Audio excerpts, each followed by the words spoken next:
It's the 4th of July in St. Louis in 2017, and while most of America is celebrating with fireworks and barbecues, the Peabody projects in St. Louis are about to witness a different kind of explosion. At around 11:30 p.m, gunshots rang out on the 1400 block of Keelty Lane, right in the heart of the projects, and as police would arrive on the scene moments later, they would find 29-year-old Tiger, real name Brian Mitchell, with a gunshot wound to his abdomen. He was later rushed to the hospital, where he would tragically succumb to his injuries, and in the aftermath of his death, the Jectz would take on the name Tiger Town in his honor, a name that the hood is still known by. Tiger's death was a significant loss for his hood, which is why he would become so memorialized. But unfortunately, in the grand scheme of things, it was just one victim in a decades-long war between two hoods, which is one of the most infamous in the city's history. This is the war between two hoods, the first one being the 14Jectz, aka the Jectz or Projects, located in the Clinton Peabody projects in the neighboring houses, who identify with the number 14, which comes from the 14th Street that cuts through their hood, as well as the 1400 block where the projects are located. This hood has also been known as 1400 Brick City, this name logically coming from the red bricks that the projects were made of,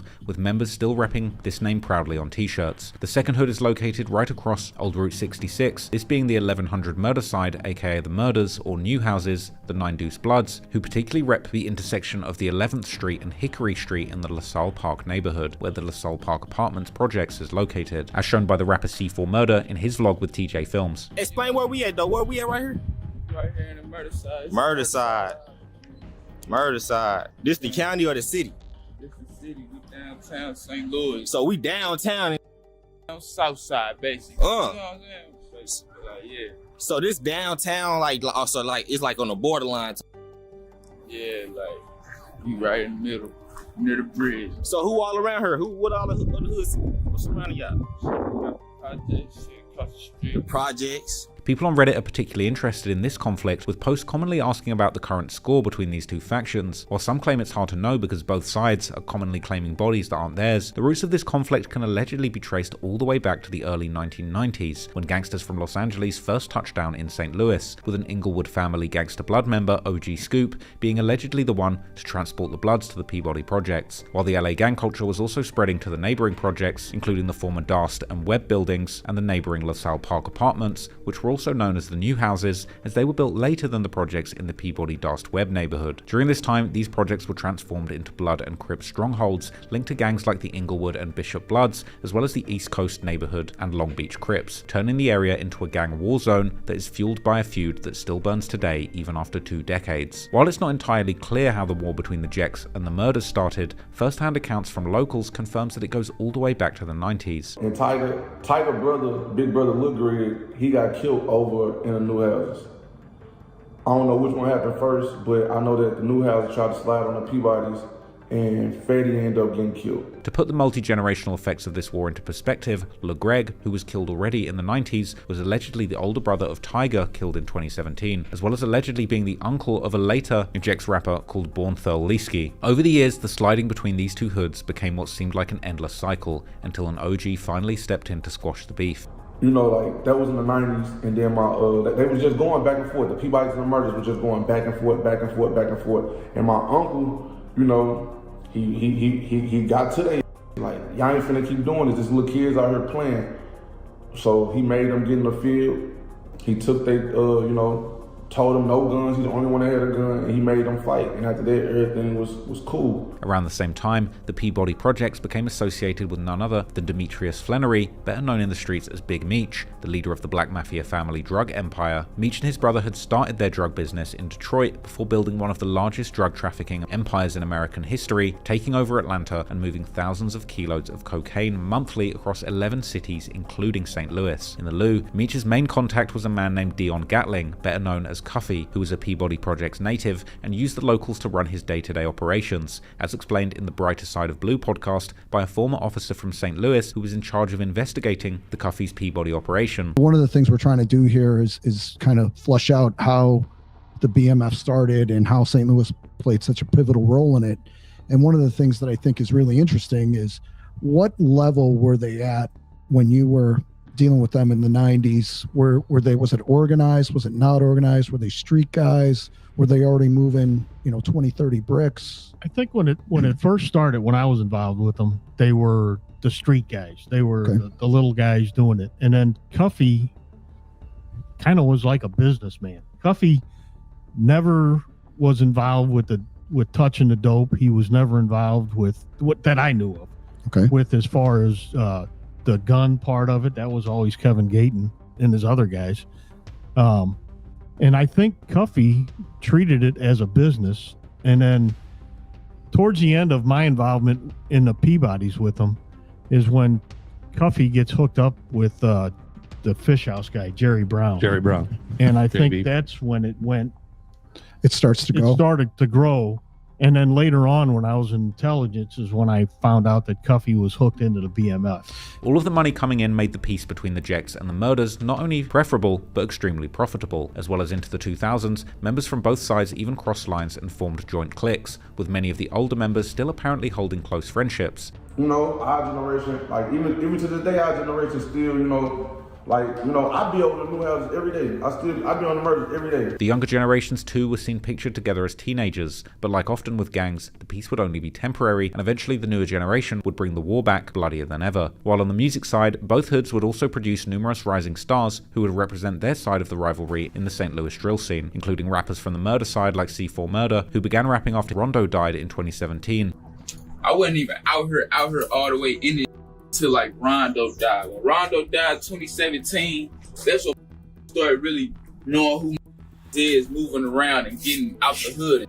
C4 would go on to release hits like Some Slight, Locked In, and Murderside Island that have all gathered over hundreds of thousands of views. There's also Pistol P Presto, Mally G, and Robbo Murder. While on the Jectz side, there are rappers like Jizzle Bucks, PYG Wayne, Bornthol Leesky, PYG Ches, Big Reg Waller, and Lil B. Over the years, the drill scene would gain enough tension that even the late Chicago drill legend King Von would connect with members from the Jectz during this time. But both sides would also suffer tragic losses that would fuel the ongoing gang conflicts, with Murderside losing members like Rondo, real name Anton Butts, who had been shot in August 2016 and would finally succumb to his injuries in March 2017, and LeJohn, real name John Frost, who was shot and killed in February 2017, while the Jectz would lose Tiger in the incident that would arguably blow the war between these two factions back wide open. However, it was 2 years later that a new major explosion of violence came, and this time it was triggered by the music. In September 2019, PYG Wayne and Bornthol Leesky from the Jectz will drop a track called Terrorist Attack, where they would take shots at a whole host of ops, including of course the murder side, as they would take shots dissing their dead members like Rondo. The track would turn out to be a hit, racking up almost 1 million views on YouTube, but at the same time it would also put a huge target on their back, and just a few weeks later,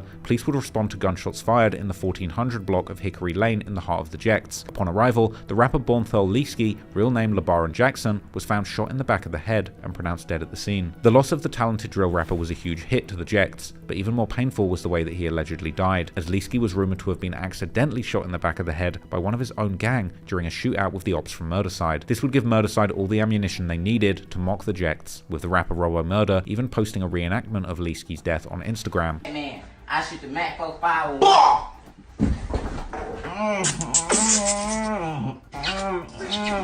However, it would allegedly take only 3 days for the Jectz to have their revenge plot in motion, and on the 22nd of September 2019, in a neighborhood in North St. Louis, miles away from the Jectz and Murderside territories, 2 men drove by a house before parking their car behind it and then approached the front porch where they would open fire at 2 people, killing 29-year-old Elliot Massey. However, as the GoFundMe page for Massey would later reveal, he was allegedly an innocent victim, killed in a shooting meant for someone else. Moreover, the murder was captured on surveillance video, and only days later, 18-year-old Sanchez Swink, better known as the rapper PYB Ches, was arrested and charged with the murder of Massey, later receiving a 22-year sentence after pleading guilty to the crime. But the violence wasn't finished. In 2021, another rapper from the Terrorist Attack song, PYG Wayne, would become the final direct casualty of the chaos that his own song had unleashed, as he would be found dead near a bullet-ridden vehicle, this becoming yet another murder to take place right in the middle of the Jectz, which helps to explain how the Peabody Projects would in 2024 be labeled as the second most dangerous neighborhood in the entire country. The feds would later get involved in the investigation of Wayne's murder, and in 2024, the shooters were eventually identified and indicted, not just for murder, but murder for hire, with one of these suspects allegedly being a rapper known as Boo Driller or Boo Man, while the second suspect would allegedly be a man known as Peasy, a member of the legendary St. Louis drill crew AMR, or Ammunition Money Respect. While the murder side may not have been involved in the hit, at least not directly, in the end, the violence and chaos that the Terrorist Attack song had set in motion had claimed its final victim. But that hasn't unfortunately stopped the violence, and more recently, as mentioned earlier in the video, the Jectz have become heavily affiliated with the 48 Shreve hood from Northside, a hood that has suffered tragic losses over the years, which is reflected in the many names that it has, such as PJ Gang, Justo World, and Botway. The Jectz would also become close with the cliques affiliated with Shreve, like Back Pocket Gang, and together with these different factions would create an alliance called 1448, which has brought wild cards like the rapper Mo P, who identified as EBK or Everybody Killer, into the mix, further turning up the beef with Murderside. The intensity and organization of this alliance was captured in a menacing TJ Films hood vlog showing 1448 members patrolling their territory while openly displaying heavy artillery. They would also explain how the 14Jectz are Bloods, while 48 Shreve are rolling 60s, which makes 1448 a Blood and Crip alliance as well.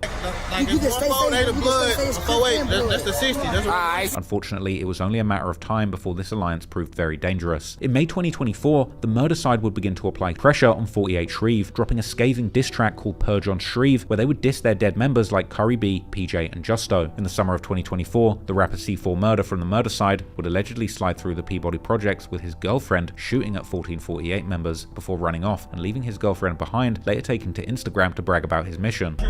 I just burnt downtown enough, gang on John. C4 John Wicked, my son, Solo Dolo. I faking 1448K on my son. Meanwhile, Mo P would respond back and claim that C4 had dropped his phone on the drill before telling him to shoot back next time. What Mo P didn't mention was that this incident was allegedly a get back to C4 having his Tesla shot up by 1448 members about a month before. Interestingly, on July the 6th, the same date as the alleged shootout, St. Louis police would indeed respond to multiple calls about suspects shooting in the Peabody neighborhood, and after arriving at the scene, they would end up chasing and detaining 7 suspects on foot before confiscating several firearms. A day later, C4 would post a video allegedly showing a 1448 member, Ray Waller, in what looked like hospital, as someone can be heard telling him to stay out of the streets. Hey, stay out the streets, bro. On me. Show you. Stay out the streets is crazy. He must just got popped up or something. Meanwhile, the online detectives on the St. Louis Drill subreddit would create theories that Ray had been a target of friendly fire, just like the incident that allegedly killed the rapper Leesky. As mentioned in the earlier section about Mo P, the back and forth between 1448 and Murderside would continue afterwards, with both sides being spotted in each other's hoods, armed to the teeth, and a video would even be posted online of another alleged shootout aftermath, which shows supposed 1448 members running away from the scene.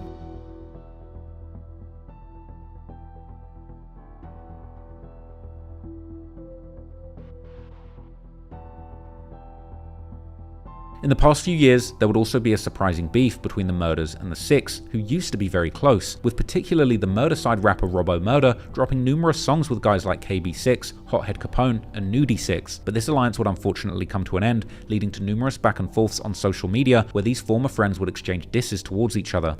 What makes you think my views come from y'all? What the, if anything, we turned y'all up. Y'all never turned us up, gang. I can't even say with each other hard, bro. I can't even say I turned you up because, bro, y'all was just knew we each other, bro. That's it. That's all. That's all we gotta leave it. Like, yeah, the Murderside and the Six locked in. You know, that's all they knew, gang. You making it sound. You making it all. Look, nobody make it look. Look on the bud, cuz you on this in the scene like, y'all turned us up.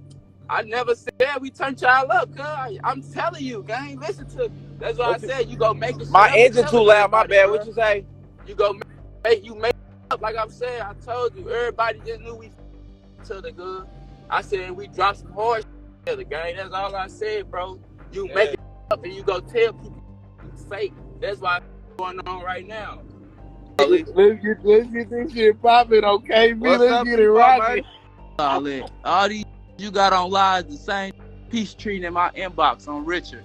Oh, not Bono on KB. First off, you ain't pay for John, you never paid for me no clothes, no nothing. You don't got a cap on live about you trolling. C4, John, piss me the because you a fan. C4, you be tripping, man. Yeah, I don't know what's going on. All that fake, bro, get your song. You know what's up for real. You a core nigga. Oh, real. Now you know I wouldn't let nobody dish y'all, but y'all be doing. You ain't never captured. You ain't never touched no book. You can't drive water to save your life. So what you doing on real? Okay, I'm out here right now on real. We can, man. He got little bro high. I ain't gonna lie. No, Nudie talking high. Nudie ain't got no hood. Nudie ain't got no hood. Nudie ain't got no hood. block hopping, couldn't he? Where the they all from? together with y'all. Thankfully, this beef hasn't turned deadly so far, and at least for now, it seems that the violence in St. Louis overall may be winding down considerably, with crime in the city being down double digits during the first half of 2025. St. Louis City crime data indicates a decline in crime. Yeah, they've been looking at that data. They said this happened in the first 3 months of this year. The city reports the lowest number of homicides since 2005. Homicides are down 45%, robberies down 20%, burglaries 33%, and auto thefts down 39% year to date. But while things may be looking better at the moment, history shows that they could go left at any moment, which is why security cameras were installed around 11th Street, with C4 Murder claiming in his interview with TJ Films that it's wartime on the block. What about the cameras? They had them cameras up over there. They just did this shit when it was just sports. One can only hope that Mo P, C4, and all the other rappers mentioned in this video who are still alive will end up having long and successful careers, but in all seriousness, for that to become reality, likely the most important decision that they could take is to leave that city that made them. Because it's dangerous for a rapper to stay in a city they came from, and perhaps nowhere is that more true than in St. Louis.